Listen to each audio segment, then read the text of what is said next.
Šta raditi kada dijete kaže ne, a ti si uradila sve kako treba? Dečije ne vrlo često znači ljudski: ne da mi se mama da uradim ono što tražiš od mene.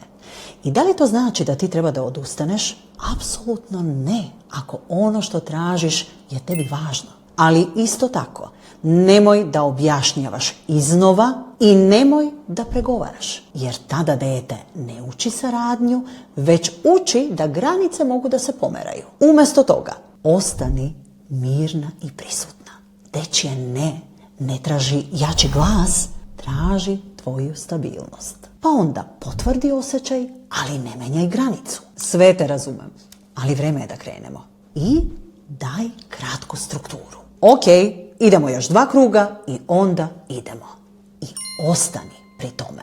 Dugoročno, kada dijete vidi da na njegovo ne ti ostaješ mirna, granica stoji, a vaš odnos je siguran, saradnja dolazi. Ne odmah, ali uz tvoje stabilno vođstvo ide.